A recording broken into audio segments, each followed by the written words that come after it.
don't always get to choose in this life, win and lose in this life, but I'ma prove in this life, we can move in this life. Elena Krasser, bienvenue au podcast. Merci, c'est un plaisir d'être ici. Je suis très content de te recevoir. Puis évidemment, donner une petite mise en contexte aux gens qui nous écoutent. On se connaît à partir du Club Distinction. Oui. Maintenant que tu es membre aussi depuis la dernière saison, je ne me trompe pas. Oui, j'ai intégré le groupe justement juste avant qu'on quitte pour la saison estivale. Oui, c'est cool, pas longtemps après que j'arrive aussi. Là, fait que ça, c'est super intéressant. On va recommencer si jamais les gens qui nous écoutent sont intéressés par un club de réseautage qui est pertinent, qui est super cool pour créer justement de la visibilité puis de l'inspiration. Le Club Distinction, c'est peut-être pour vous. Fait que, fait que là, je me suis dit, écoute, ça serait quand même pertinent qu'on fasse un épisode ensemble. Justement, le but, c'est d'en apprendre davantage sur les membres puis entre entrepreneurs, à savoir c'est quoi votre réalité aussi au niveau de votre expérience en entrepreneurship, avec votre business. Fait que Elena, parle-moi un petit peu plus. On va commencer par le premier tiers de l'entrevue, à savoir ton background, ton expérience professionnelle et académique. Puis après, on va tomber justement plus dans l'hypnose, dans ton domaine d'activité. Oui, donc c'est ça. En fait, je suis praticienne en hypnose puis en programmation de neurolinguistique. Mais mon parcours a vraiment commencé dans la psychologie. Donc, en fait, depuis que je suis jeune, vraiment au secondaire, j'ai commencé à avoir cette attirance vers la psychologie, le comportement humain plutôt. Puis, tu sais, au cégep, j'ai poursuivi ce parcours, à l'université aussi. Donc, c'est vraiment... Quand j'étais plus jeune, au début, tu sais, l'idéal, l'objectif principal était de devenir psychothérapeute, psychologue. Ouais. J'avais ce désir pour la relation d'aide. J'ai vécu moi-même aussi là, certains obstacles dans la vie qui a fait en sorte que ça a comme déclenché un peu cet intérêt pour le domaine. Donc, j'ai commencé en psychologie, puis j'ai fait toutes mes études, plein d'expériences cliniques, de recherche. Puis à travers, dans le temps, je connaissais pas trop l'hypnose. Pour moi, c'était vraiment plus... c'est plus du concret. C'est la psychologie, cause et effet, côté analytique et tout ça. Donc, l'hypnose, c'était plutôt... c'était pas encore sur mon radar. Puis, j'avais découvert l'hypnose, je pense, à ma deuxième année à l'université pour moi-même. Okay, donc, j'ai découvert l'hypnose. Okay. À ce moment, j'étais un peu en transition aussi dans ma vie où je devenais un peu plus spirituelle. Je commençais de la méditation. J'apprenais des moyens aussi là, pour m'aider avec le stress. Donc, je vivais énormément de stress à travers l'école, puis toutes sortes de choses différentes aussi là, dans la vie. Puis, la petite parenthèse par rapport à ça, évidemment, tu avais fait ta présentation au club. Est-ce que tu dirais que tu vivais de l'anxiété de performance au niveau des études? Au niveau des études, quand j'étais à l'université ou pendant que je donnais la présentation? Non, pendant tes études à l'université. Ben oui, c'est sûr. Vraiment ça, c'était... Oui, c'était un programme très, très exigeant aussi. Je prenais plusieurs cours. Puis, tu sais, pour la psychologie, surtout ici au Québec, on a besoin de beaucoup d'expérience avant d'y aller encore plus loin. Donc, dans le temps, mon but, c'était d'avoir une maîtrise ou un doctorat, tu sais, vraiment de pousser jusqu'à la fin. Puis, ça demandait énormément d'expérience, que ça soit recherche ou du bénévolat. Donc, tu sais, c'était beaucoup de cours, beaucoup de bénévolat dans des centres d'écoute active ou sinon pour des labos de recherche. Donc, c'était beaucoup sur mon assiette. Puis, tu sais, il fallait aussi travailler en même temps parce qu'il faut payer des affaires. Donc, Puis, c'est hyper contingenté. Oui, vraiment. C'est incroyable. Là. Vraiment. Nice. Donc, tu sais, ça m'a permis un peu d'apprendre sur moi-même puis de pousser mes propres limites. Nice. J'adore. Mais c'est le fun, mais justement, c'est un beau domaine, l'étude de l'humain aussi, puis du cerveau, puis de comprendre comment un humain fonctionne ou comment réagir à une autre personne. C'est tellement des skills, je pense, qu'on a besoin d'avoir si on est un entrepreneur.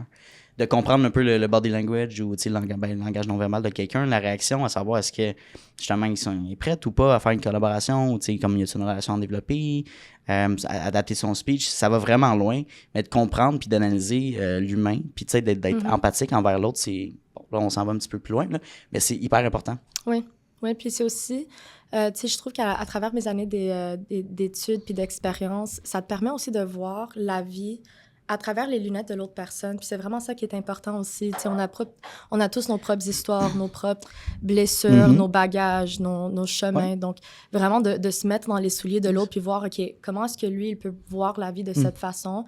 Puis ça te permet un peu plus de comprendre le pourquoi, le comment, puis comment qu'on peut s'en sortir aussi. Oui, puis l'hypnose est venue naturellement, je veux dire. Oui, donc en fait, excuse-moi, on a comme dévié un peu, là, mais c'est intéressant parce que j'avais un cours en psycho. La prof nous avait donné comme un green light de faire un projet écrit sur n'importe quel sujet qu'on voulait à ce moment où il y avait encore une gap dans la littérature.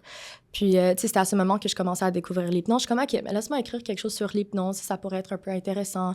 Il n'y a pas grand monde qui connaît encore l'hypnose. Ouais. Puis, j'ai obtenu une très, très bonne note. Une très bonne note. Tu sais, la prof était vraiment impressionnée avec moi.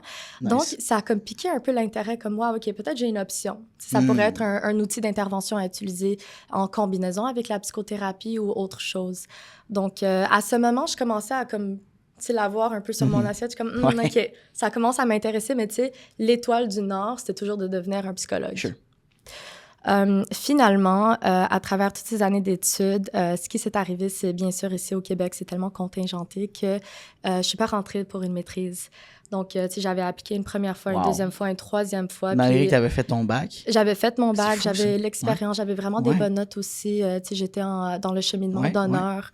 Donc, j'avais écrit une thèse, une mémoire. C'est fou, ça. Puis, malgré tout ça, c'est fou comment ils prennent un petit pourcentage. C'est quasiment l'élite de la crème de la crème. Là. Exactement. Tu sais, c'est très décourageant ici au Québec. Oui, j'imagine. Puis j'avais les options en dehors de la province, mais en même temps, j'étais pas prête à déménager non plus, tu sais, de laisser un peu ma famille. Ici, exactement.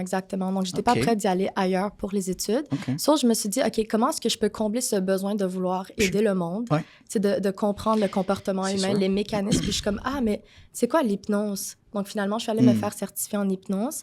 Puis, ça m'a permis vraiment de faire un peu la même chose que j'aurais faite en thérapie. Bien sûr, c'est pas une forme de thérapie en tant que telle, mais ça satisfait ce besoin en moi aussi. So, je suis ici.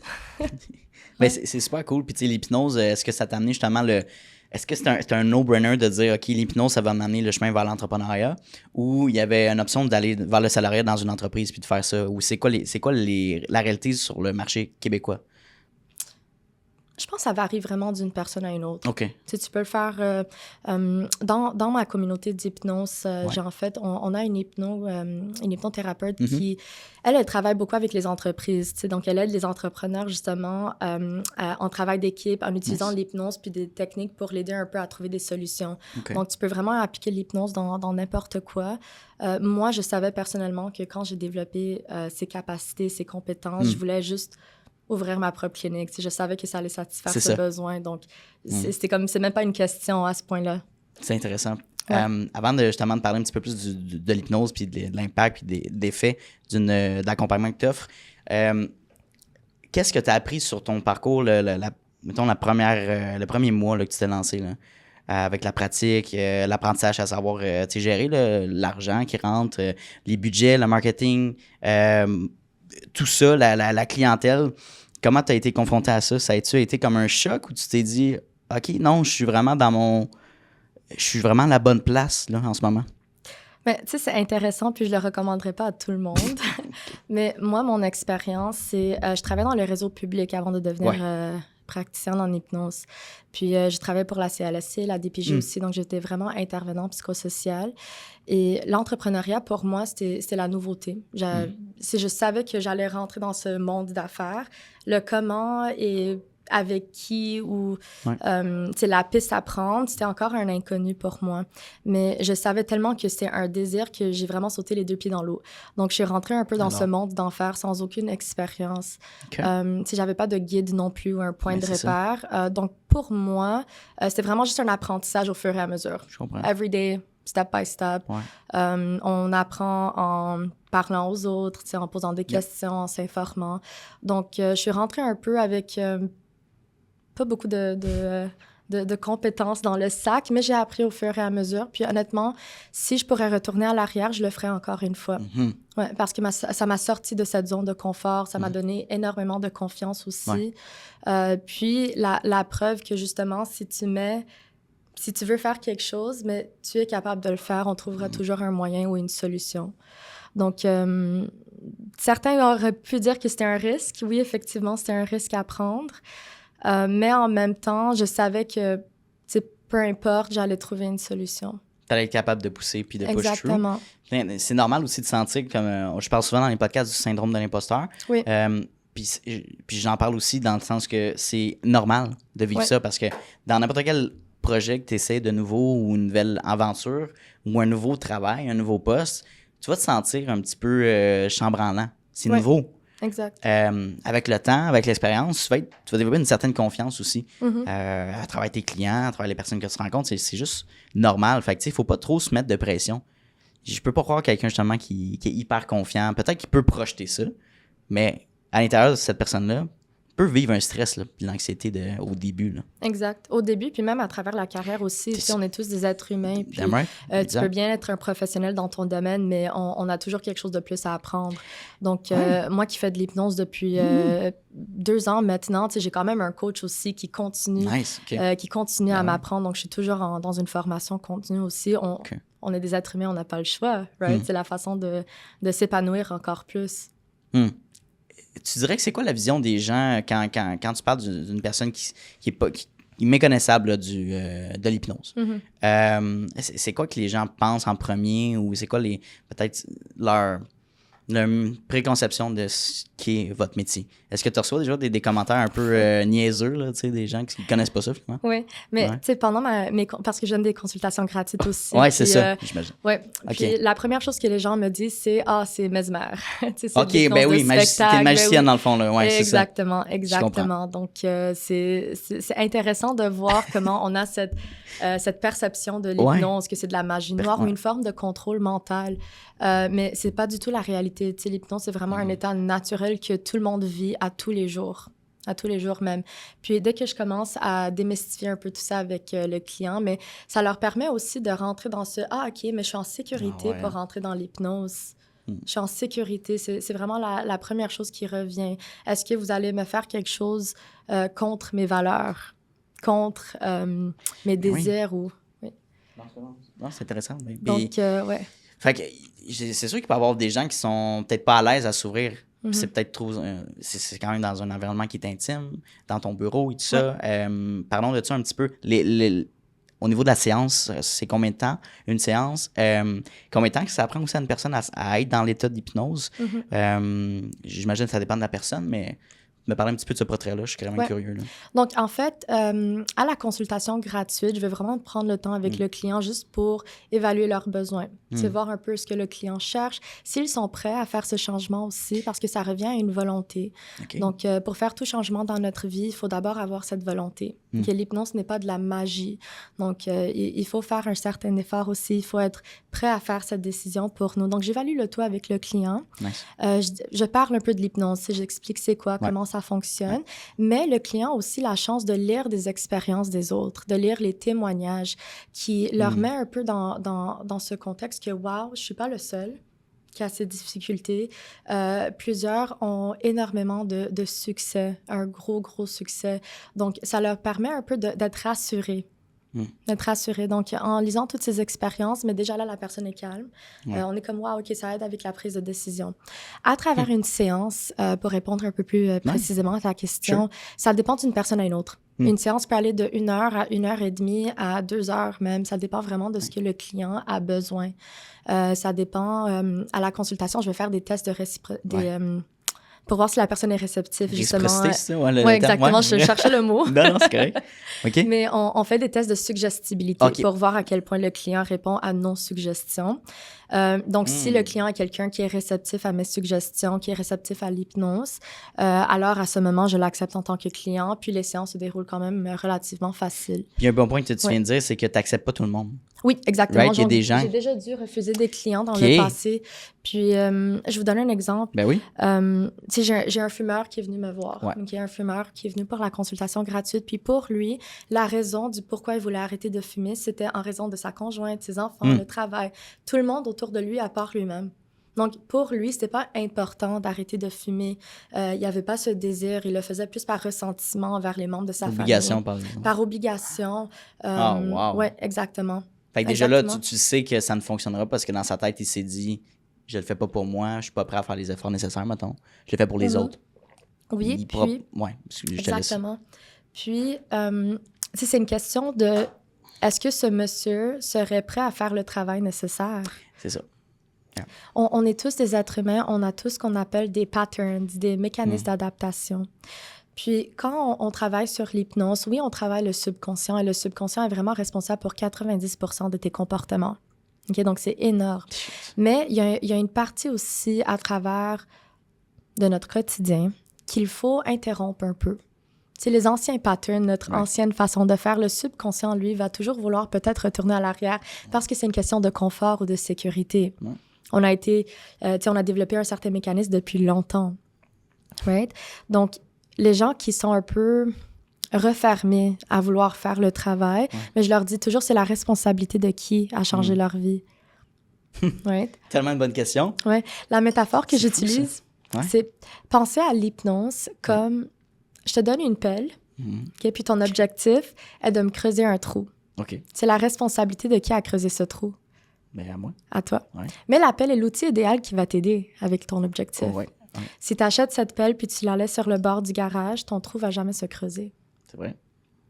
Donc, Damn pensez à l'hypnose Damn comme la pelle. Ouais, puis c'est le fun parce que je fais souvent le parallèle avec j'ai interviewé des coachs d'affaires comme Stéphane, par exemple. Mm-hmm. Puis il dit je vais pas te tenir par la main. Je te donne les outils, je vais te conseiller, je vais t'accompagner, mais ça reste à toi de faire les efforts. Si tu ne fais pas ce que je te conseille ou ce que je te donne comme outil, je veux dire, à un moment donné, you go so far. Là. Ton trou, il va pas être si profond que ça, ça va avoir de la misère à creuser. Fait que, non, c'est super pertinent. Puis, je veux dire, les gens, comme je disais tantôt, peut-être qu'ils ont peut-être une gêne à s'ouvrir avec une personne. Fait que, est-ce qu'il y a une part de prendre le temps de connaître la personne au niveau plus personnel? Parce que, je veux dire, si dans l'hypnose, peut-être est-ce que tu reviens dans le passé quand ces personnes étaient plus jeunes, les traumas, peut-être ça vient toucher certaines choses qu'ils viennent vivre. Peut-être des gens qui sont un petit peu plus sujets aux émotions là, par rapport à ça. Oui. Donc, en fait, il y a toutes sortes d'approches différentes pour l'hypnose. Moi, la façon que je fonctionne, puis je vais faire référence à notre système d'approche aussi. Donc, le système d'approche que j'utilise en hypnose, on ne fait pas de régression de temps. OK? Donc, on n'a pas besoin de retourner dans le temps puis peut-être rechanger un peu les schémas. Nous, on est vraiment fixé sur qu'est-ce qui doit arriver pour faire un changement. On touche le thème du pardon. Donc, le pardon est très important à faire aussi. Mais on ne va jamais te retourner à l'arrière pour revivre les mêmes émotions et tenter de les changer. OK? Donc, déjà, en expliquant tout ça à nos clients, ça les rassure. Oui, parce puis que le des fois, pardon est très, très important. Pas juste de pardonner les autres, mais de pardonner soi-même aussi. Exact. Parce que, tu sais, on se met en mode de réflexion. Le cerveau, il roule à 1000 à l'heure. Puis là, ben, ça peut te faire penser à mettre le doigt sur le bobo, à la mauvaise chose. Puis là, justement, tu réagis différemment. Puis c'était pas le but, justement, de l'exercice. Oui. Puis les gens qui viennent nous voir aussi, tu sais, je suis vraiment spécialisée avec une clientèle de perte de poids, d'arrêter de fumer ou toutes sortes de gestion de stress, peur, phobie, confiance. Mais les gens viennent pour développer un nouveau muscle. Okay? Donc, le cerveau est quand même un muscle. On est là pour l'entraîner à penser d'une nouvelle manière, à reprogrammer un peu les anciens schémas. Donc, les gens viennent nous voir déjà avec ce désir d'apprendre un autre moyen, d'apprendre des techniques pour les aider à faire un pont, à traverser ce pont, puis à être outillés dans le futur aussi. Comment est-ce qu'on va gérer le stress si dans le futur, on a un autre obstacle? Parce qu'on ne va pas se le cacher, il y en aura toujours des obstacles. Exact. Tu sais, comme je prends l'exemple de l'anxiété. Moi, personnellement, j'ai fait des crises de panique l'année dernière, puis quand t'en fais, les gens qui en vivent, qui font de l'anxiété, ont peur d'en refaire d'autres. Puis c'est une peur de l'immédiat, de dire qu'est-ce que je fais aujourd'hui si ça m'arrive, tu sais. Puis plus tu y penses, plus tu as plus de chances à... T'sais.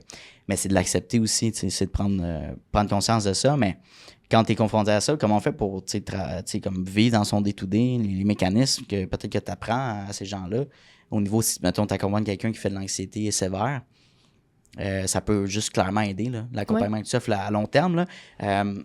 Puis j'imagine, peut-être tu peux me répondre à ça, mais le but n'est pas de faire des séances indéfiniment. Oui, sur une certaine période de temps.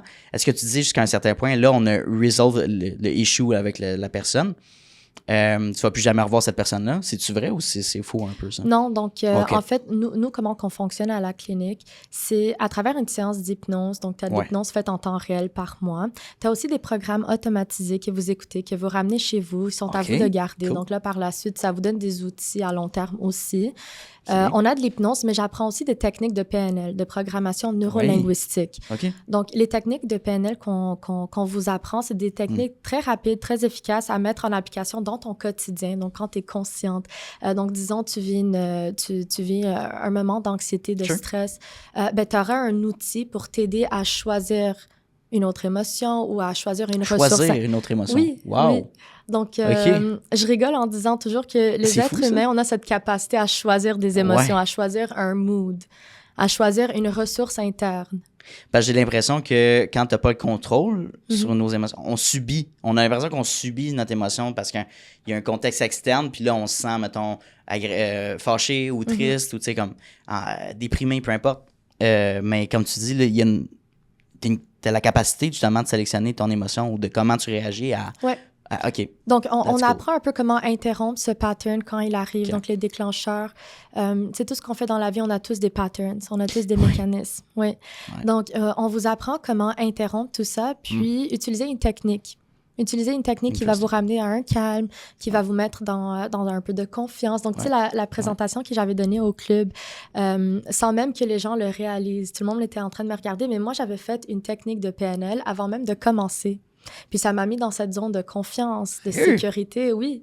Puis ça se démontre très rapidement à travers un comportement. Et t'avais fait quoi, concrètement? Ah, ben, tu viendras me voir en clinique pour que je te donne mes secrets. Bon, j'adore la réponse. Mais c'est cool. J'aime ça que tu amènes la PNL qui a été popularisée, je pense, beaucoup par Anthony Robbins. Mais c'est des concepts qui sont très véridiques, qui sont pratiques aussi, que tu peux mettre en place dans ta vie. Oui. C'est bien. Oui, oui. Puis, tu sais, ce qu'on offre aussi à la clinique, c'est... Je rassure toujours mes clients qu'à la fin d'un programme, disons si vous avez besoin de plus d'aide, ou disons vous avez appris une technique, puis on a besoin de plus de feedback. Donc, on travaille beaucoup avec le feedback. OK? Si tu as besoin de plus de feedback sur cette technique ou sur un autre, peu importe, X, Y, Z raison, mais je leur encourage toujours de revenir me voir. Donc, je donne une garantie de mes services. Vraiment, si jamais il y a quelque chose de plus, je vous accompagne jusqu'à la fin. Donc, ça aide un peu mes clients à être assurés qu'ils ne sont pas seuls à la fin, qu'ils vont atteindre leur objectif, peu importe le nombre de séances que ça prend. Puis, tu sais, ça revient un peu à ce qu'on disait au début aussi, qu'on est tous des êtres humains, on a tous notre histoire, notre bagage, nos blessures. Donc, il n'y a pas un one size fits all. T'as pas un package, exactement. Malheureusement, de dire, OK, c'est 3 rencontres, on finit ça, puis c'est fait. Là, non, exactement.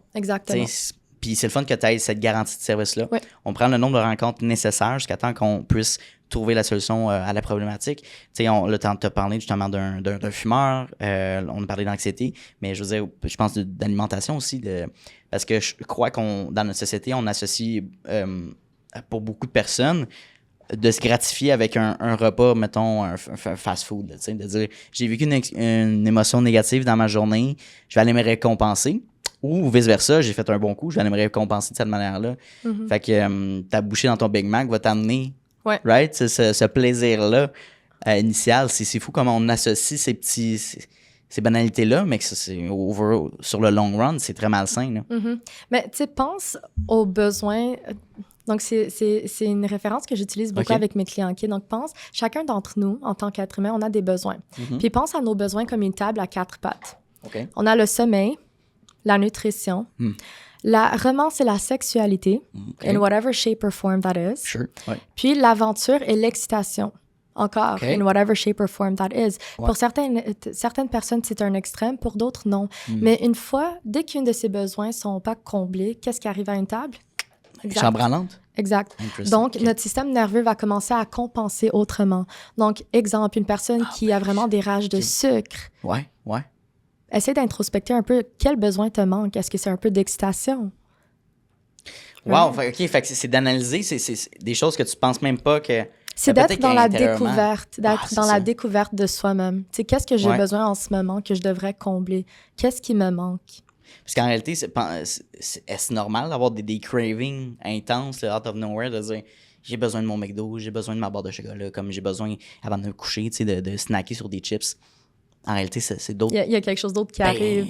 Oui, on va pas se le cacher. Il y a des affaires hormonales aussi. Là, parfois, c'est normal d'avoir des petits cravings de temps en temps, mais quand ça devient une impulsion... C'est comme tu peux pas finir ta journée sans un petit dessert, mettons. Exactement.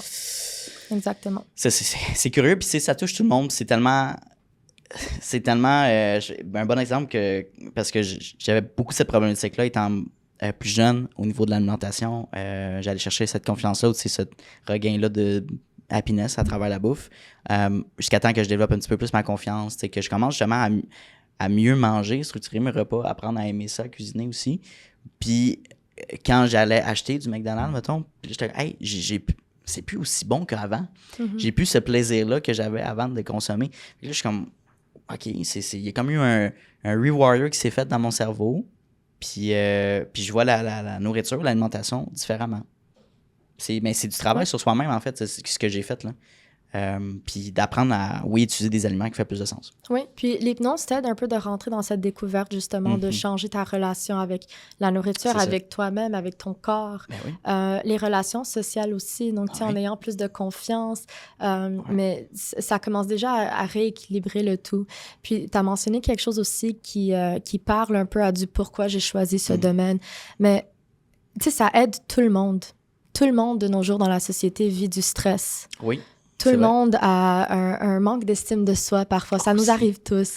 Oui. On ne va pas se le cacher. Il n'y a personne de parfait dans la vie. Donc, en poursuivant ce domaine, mais j'ai réalisé, OK, je ne travaille pas juste au niveau de la santé mentale. Ce n'est pas juste une clientèle très, très spécifique. Ça touche une plus grande population, une plus grande portion de notre société. Mais c'est parce que là, tu viens... C'est ça, donc concrètement, l'impact que tu as chez les gens, c'est ça, tu sais. C'est d'aller attaquer leurs problématiques que tout le monde a déjà vécu, qui le stress, par exemple, un débalancement peut-être dans leur vie, puis c'est comme, là, il faut adresser la situation. Tout le monde veut être plus heureux, mieux vivre, être plus en santé, puis des fois, tu te dis, tu vas être plus en santé, mais va t'entraîner, puis comme, lève-toi tôt, puis genre, mange ta protéine de poulet puis des brocolis, mais ça va plus loin que ça, là. En réalité, beaucoup plus loin que ça. Oui. J'avais une cliente qui, tu sais, elle faisait un peu tout by the book. Donc, tu sais, on mangeait bien, on bougeait, on buvait assez d'eau. Puis, techniquement, tu devrais être capable de perdre le poids, n'est-ce pas? Ouais. Mais il y a aussi un côté subconscient qui ne te permet pas de perdre le poids si on ne se sent pas en sécurité pour perdre le poids. OK. Right? Donc, il y a une raison. Le subconscient va retenir le poids si tu n'es pas prête à le perdre. Hey, c'est fou, ça. OK. Fait qu'il faut que tu fasses un travail, justement, interne à te dire, ouais, là, je fais...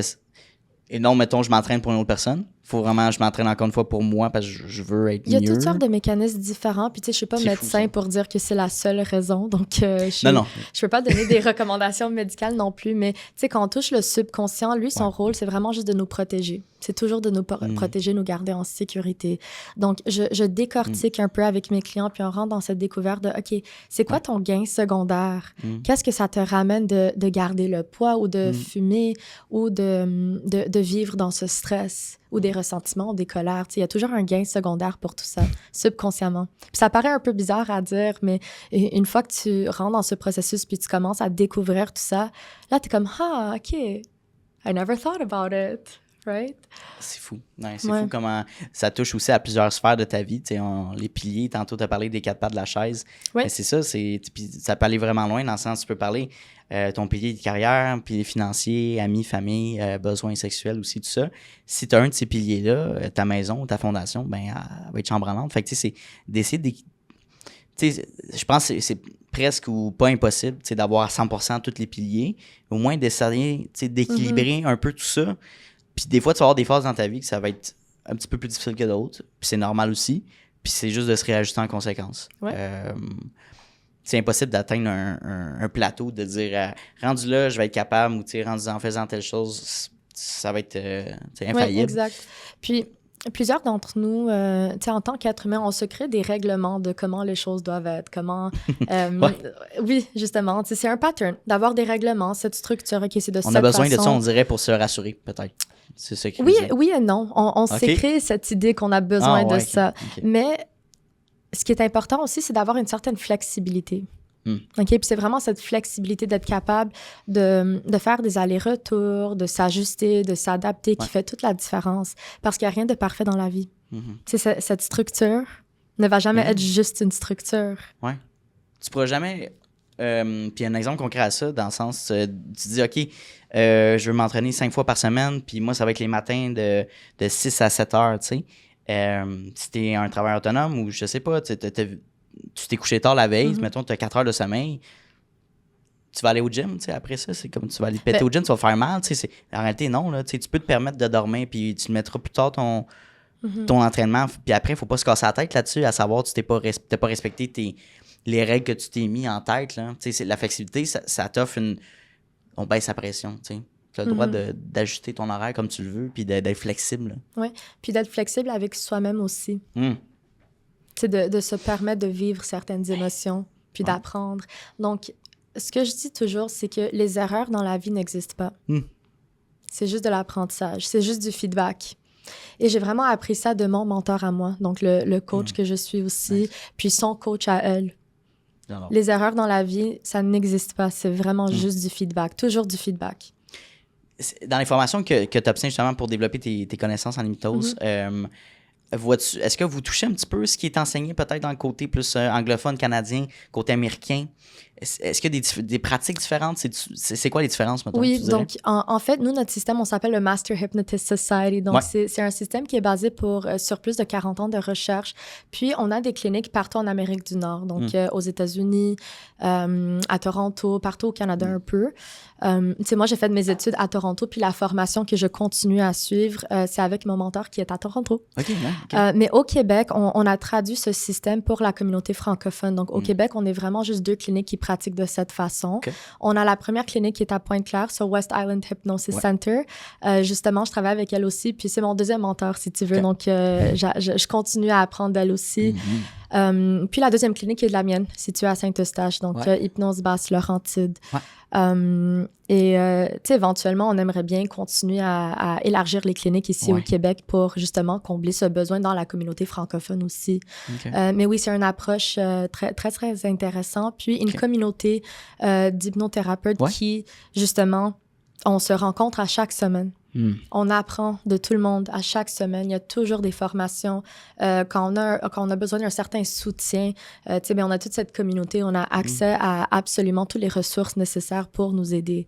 Donc, je suis très heureuse, justement, d'avoir trouvé cette école aussi pour suivre ma formation. Ben oui. Puis c'est le fun que tu aies l'intérêt, justement, de peut-être, éventuellement, de développer ça, tu sais, d'aller peut-être d'autres points de service au Québec, mais tu sais, je suis pas en Ontario, puis après, ça pourrait être cool à l'international. C'est le fun d'avoir cette ambition-là, puis de développer ces projets-là. Je me demande aussi si l'approche est différente à travers ces différentes communautés-là. Est-ce qu'au niveau au niveau de la langue, est-ce qu'il y a des différenciations, des approches, des choses que tu peux... qui sont faites ici, qui ne sont pas faites ailleurs? C'est un peu ça mon... Bien, tu sais, c'est sûr, quand j'ai appris ce système, il fallait le traduire en français. Donc, de base, je suis plus anglophone. Donc, la façon de l'apprendre, je l'ai appris en anglais, mais la translation était très facile à faire aussi. Cool. Oui. Donc, c'était pas une grande... c'est pas une grande différence, si on peut dire. Mais notre approche est vraiment axée sur l'éducation puis l'accompagnement. Donc, la façon que nous, on apprend, c'est pas juste la théorie. Tu sais, on apprend vraiment par expérience, puis c'est ça qui nous différencie. On est axé sur les résultats puis les patterns de la personne et non juste la théorie du subconscient ou toutes les autres techniques en hypnose. Donc, on est vraiment axé sur la plus grande image, qui est les patterns, qui est les résultats du client, puis qu'est-ce qu'on doit faire ici, et non juste les détails. Donc, on pratique sur soi-même aussi. T'sais, c'est vraiment de cette façon qu'on a appris. Oui. Donc, c'est un peu différent de... T'es capable de faire ton propre traitement sur toi-même? Ah, ben moi, je fais de l'auto-hypnose tout le temps. Puis, ce qui est intéressant, c'est on apprend nos clients à le faire aussi. Donc, à travers un programme, puis... Tu sais, encore, comme je l'ai mentionné, on fonctionne vraiment à titre éducatif. Donc, les clients qui viennent nous voir, c'est pas juste des séances d'hypnose où vous apprenez quelques techniques de PNL. Je vous montre comment le faire pour vous-même. Puis, à la fin de ce programme, vous apprenez à vous hypnotiser par vous-même aussi. Donc, de vous mettre dans cet état de relaxation, puis de vous donner des suggestions à votre subconscient. Comme ça, le client, lui, quand il quitte, mais il est bien outillé pour continuer à appliquer tout ça dans son futur. Moi, en tant que professionnelle, je fais de l'hypnose à chaque matin sur moi-même.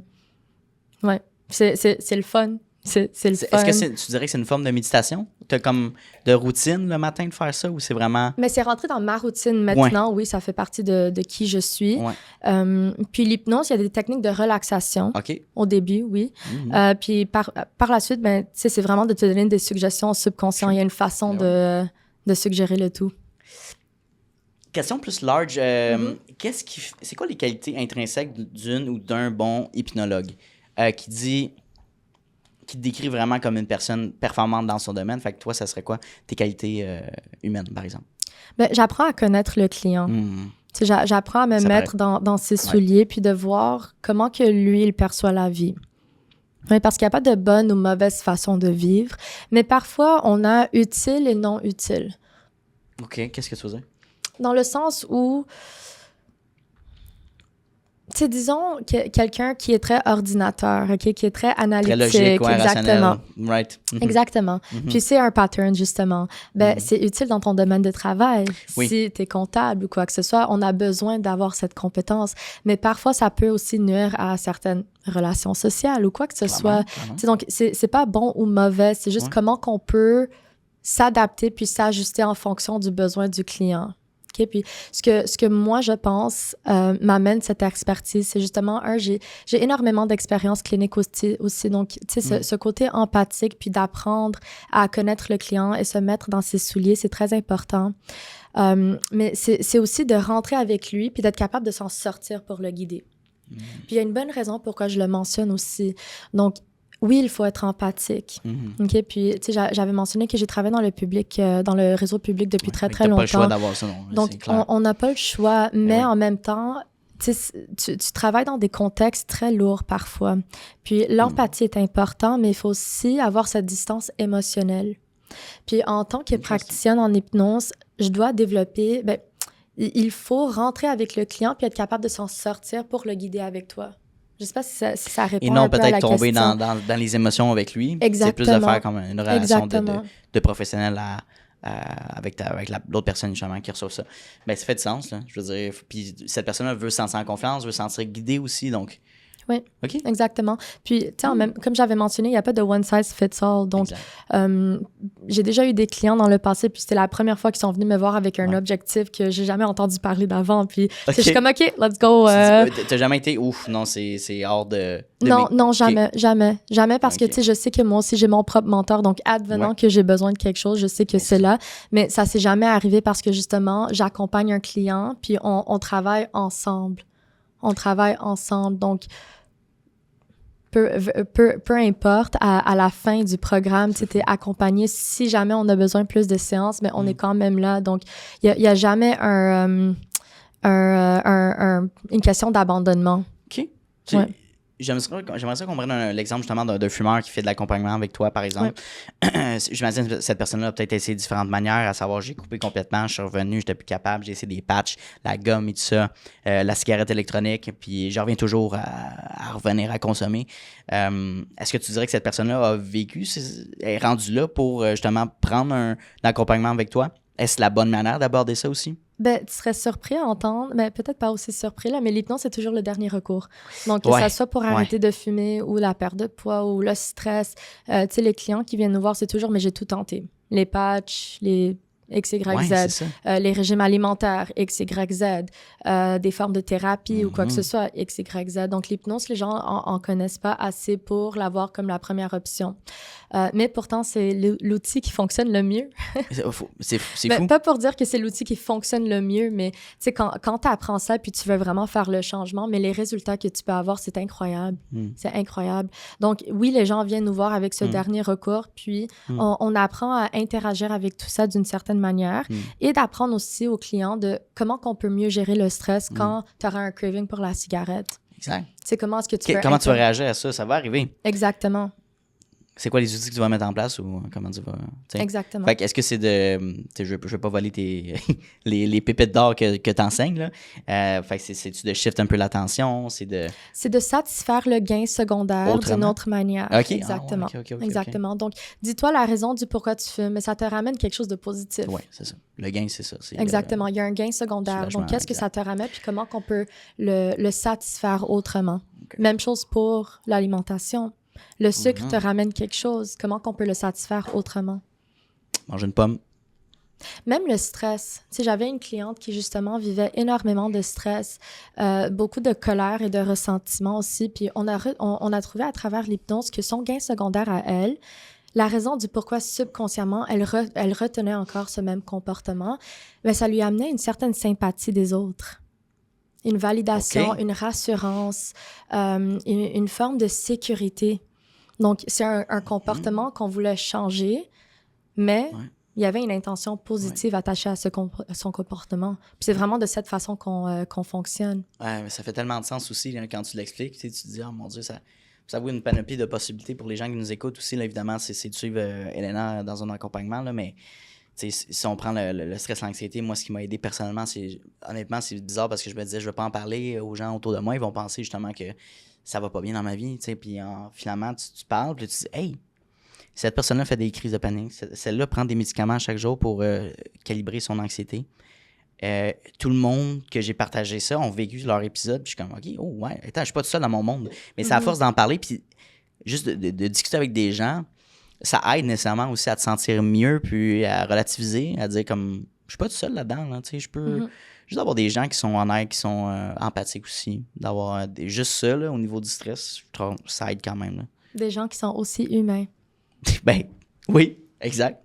C'est aussi humain. Puis, tu sais, c'est vraiment, c'est même pas une question d'être, une question d'âge ou d'expérience. C'est vraiment juste, on est humain.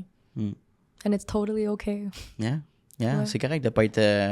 c'est normal de pas être parfait. On n'est pas des robots, tu sais. Puis, on n'est pas des robots. Souvent, t'entends des histoires tristes, là, de gens qui font vivre des épuisements de travail, burn-out. Oui.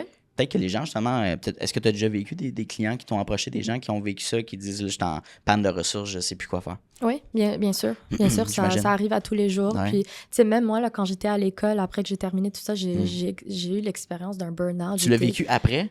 Après l'école, oui. Après l'école, c'était mon système nerveux a juste dropped parce que c'était tellement une surcharge mentale d'être au travail, d'être à l'école, travailler dans le réseau aussi, là, c'est vraiment demandant. Puis quand tu es dans le train quotidien, tu n'as comme pas le temps de vivre ça. C'est vraiment quand tu t'assois puis que tu fais rien que là, tu sais, ça tombe sur ta tête, tu sais, puis je suis en parallèle avec ce que j'ai vécu, l'anxiété, mais c'est exactement la même situation s'est passée pour moi quand j'avais pris une journée de congé dans ma chaîne, puis j'avais flanché. Fait que pour revenir à ton point, puis je veux dire, c'est triste parce que tout le monde est confronté à ça dans le sens où tout le monde doit travailler pour subvenir à leurs besoins. Puis quand tu sais que t'aimes pas ta job, mettons, tu sais, puis tu veux pas te pointer les lundis matins, là, puis ça te mange à l'intérieur.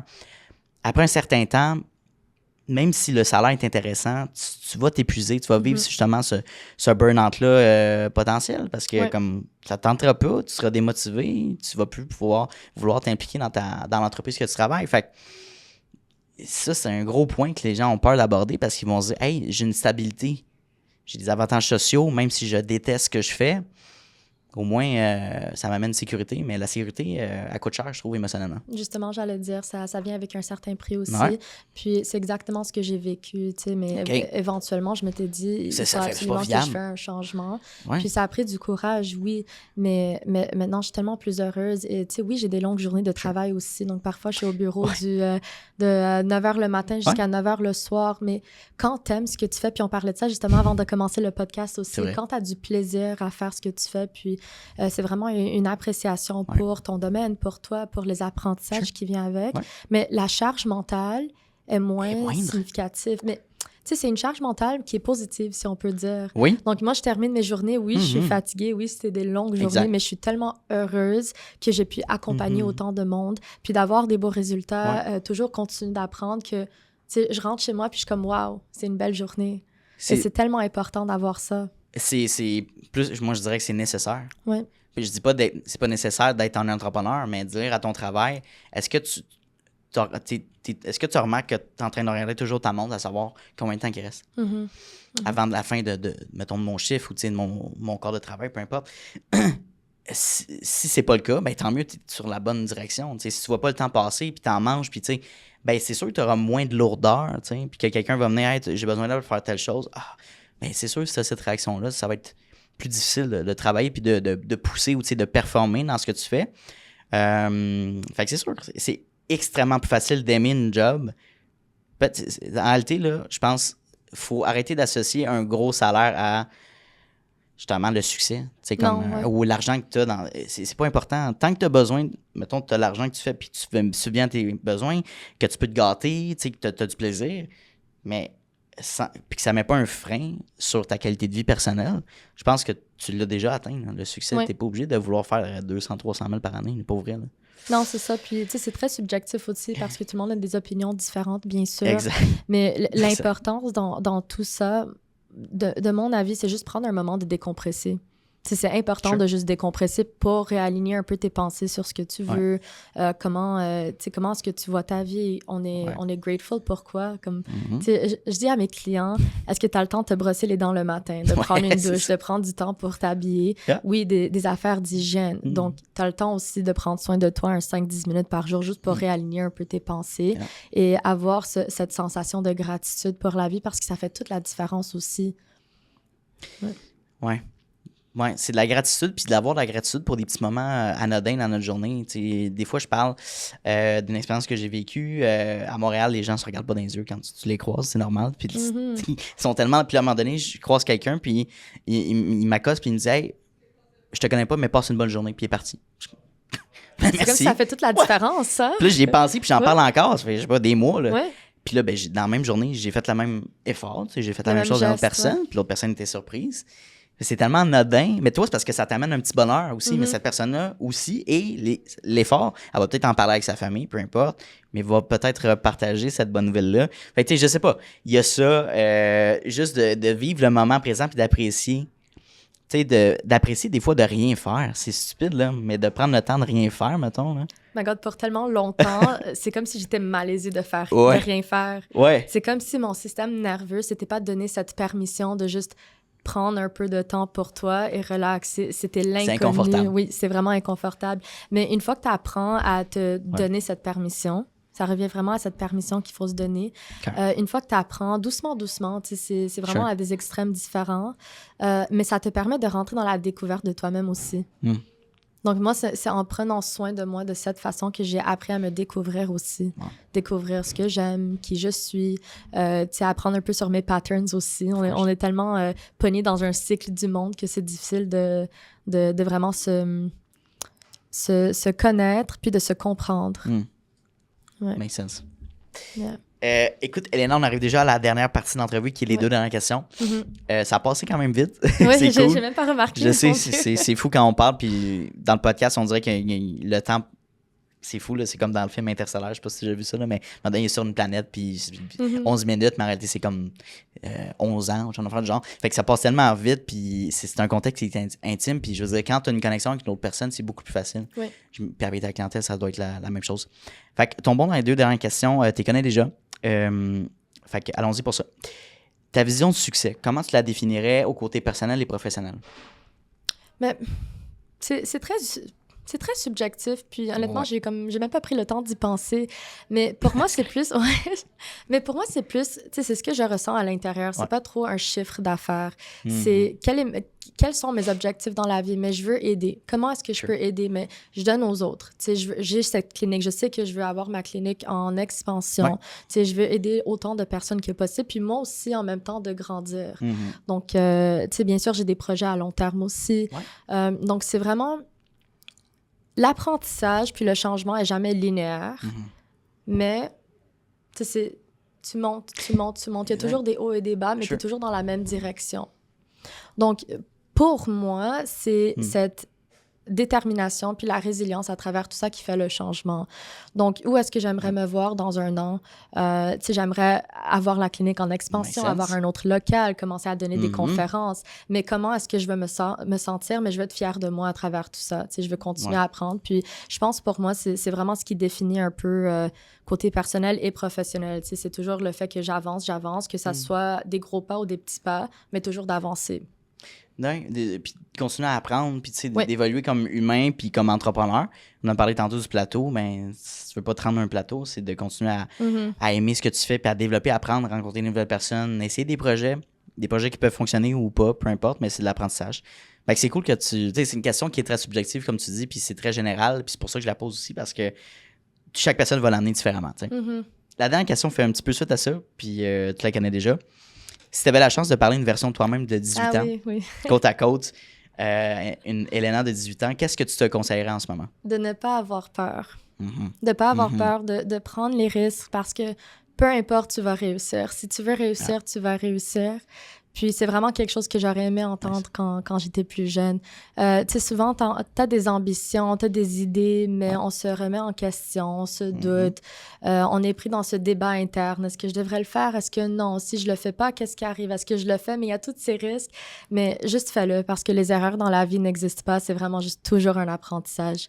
Donc, que ça va de ta façon ou non, tu vas apprendre quelque chose au final. So, just do it. Just do it, Nike, ils l'ont bien dit. Puis les erreurs n'existent pas, c'est hot quand même ce que tu dis. Puis c'est correct d'en faire, puis c'est normal en fait là, d'en faire. Encore une fois, on n'est pas des robots. Non, donc on est humain, puis il y a pression qu'on n'est pas parfait. Fait que ça, c'est cool. Écoute, Elena, ça a été un épisode de fou, une expérience, je sais. Je le savais déjà avant ce matin. Je disais que ça va être une belle discussion. Une belle vibe, c'est pas pour rien aussi qu'on fait partie de ce beau club de réseautage-là, Club Distinction. Fait que merci beaucoup pour ta participation. Un dernier shout-out, où est-ce qu'on peut te contacter pour travailler avec toi, suivre l'accompagnement? Hypnose Basse Laurentide. Yes, Instagram, Facebook, site web. Ouais, ben Hypnose Basse Laurentide à gmail.com, hypnosebasslaurentide.com. Donc c'est vraiment ça, partout sur les réseaux. Of course, parfait. Allez contacter Elena. Puis encore une fois, merci beaucoup pour ton passage au podcast. Ça a été un plaisir. Ce que je propose à mes invités, c'est de faire un deuxième podcast dans 6 mois. Fait que ça nous amènerait au mois de mars dans ces eaux-là. On va parler justement des objectifs de ce que tu as atteint ou de certaines que tu n'as peut-être pas atteint. Peu importe, c'est correct aussi. On va regarder ça ensemble. Puis évidemment, on se voit au club ensemble. Comment tu as aimé ton expérience aujourd'hui avec moi? C'était vraiment le fun. Cool, vraiment thanks. le fun. C'est la première fois que je fais un podcast aussi. Donc, merci Anthony de rendre les choses aussi confortables que... T'es trop gentil. Oui, donc c'est vraiment très à l'aise. Très Merci à l'aise. encore. Puis c'est juste une discussion entre un humain et un autre. Ben, j'essaie de... Tu sais, c'est vraiment un petit verre d'eau, un café, puis on jase ensemble. Tu sais, on jase business. C'est ça. Je pense que c'est ça l'essence même quand tu développes un projet, c'est de rendre, surtout quand c'est ta première expérience. Puis j'en ai eu plusieurs d'invités que c'est leur première expérience, peut-être devant la caméra, tout ça. Puis c'est comme, OK, mais là, est-ce que je regarde la caméra? Comment on fait notre discussion? Ben, on oublie un peu les caméras. On les oublie, hein? Ouais, c'est ça. Après comme 10-15 minutes, on oublie qu'ils sont là. Puis c'est ça le plaisir justement de ce domaine-là. Tu te demandais pourquoi je faisais ça. Ben, c'est de connecter avec les gens, tu sais. Puis évidemment, créer du beau contenu qui est performant. Mais j'ai du plaisir à jaser. Puis je me suis dit pourquoi pas penser ça. Fait que merci encore pour ta participation. Puis merci on se revoit de m'avoir invité. Dans 6 mois. Merci beaucoup. Merci. Hey, salut, ça fait déjà la 2e fois qu'on se voit dans cette même vidéo-là. Donc, merci de ton attention, puis merci de ta discipline, parce que c'est un mince pourcentage des gens qui sont capables d'écouter du début de l'épisode jusqu'à la fin. Donc, merci beaucoup de ta discipline. Ça démontre énormément de motivation de ta part et bien sûr d'un aspect important de l'entrepreneuriat que oui, la motivation c'est important, mais la discipline c'est encore plus important. Donc, merci de ton attention. La meilleure manière que tu peux me repayer pour ce podcast-là, c'est tout simplement de repartager le podcast dans des Instagram Stories, d'en parler avec tes amis, d'envoyer le lien à tes amis. Hey, Mathis, va donc écouter cet épisode-là, c'est super intéressant. Ça vaut de l'or, puis ça va me permettre d'aller faire croître le podcast à un niveau exponentiel. Donc, merci beaucoup pour ton aide et ton intérêt pour le podcast. Et bien sûr, on se revoit la semaine prochaine dès jeudi midi pour un nouvel épisode. Donc, bonne journée à toi.